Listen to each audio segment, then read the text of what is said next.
ڕاد چییە بەرامبەرەوانی ژینگەی سەیرانگە و شوێنە گەشتیاریەکان پاکڕاناگرن؟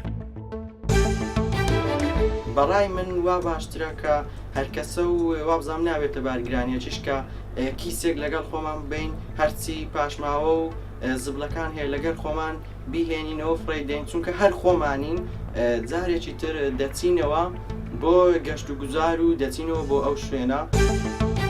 پاراستنی ژینگە لە تۆ دەستپێکە، لە تۆی هاوڵاتیەوە دەستپێکە. تۆ کاتێک کە گڵاسێک یان ئەوە تا شوشەیەکە فڕادەی ئەمە کاریگەری خراپیە بێ لەسەر ژینگەکە لەدا هاتووە. بۆی ئەمە بێ بڕوامان بە پاکوخاوێنی هەبێ تەنها هەر قسە نەبێت، دەبێت لە ئاسی قسەکردنا دەرچین بچینە ئاستی ئاکشنەوە یانەوەتە ئاسی پراکتیزەوە بۆی بتوانین دەوروبەرمان ژینگەکەمان وڵاتەکەمان بپارێزین.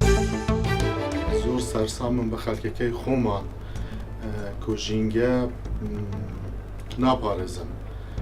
لەبەرەوەی ئەنسان ئەگەر بیاوێتن مالی خۆی خاوێن ڕابگرتنی یەکەم جار دەبێت ژینگە خاوێن ڕابگرێتن، بەڵام ئێمە ویشە ناکەین و لە مالی خۆمان زۆر خاوێنین، بەڵام دەچینە دەرەوە لە سیارە بێتن، لە سەفرە بێتن، لە شوێنەکانی کە بێت دارتشکێنین و دیاردەکی زۆر ناشرینە.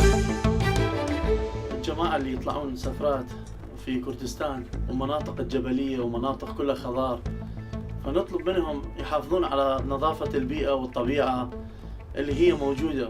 ناس تجي سفرة تقعد تفرش تاكل وتشرب، يعوفون أكلهم وكياستهم وزبالتهم ويطلعون. يابا ترى ما يصير، هاي طبيعة حلوة، طبيعة كلها خضار. أشيل أغراضي أجيب وياي أكياس زبل أخليها ألمها بمكان وأحطها على سطحها.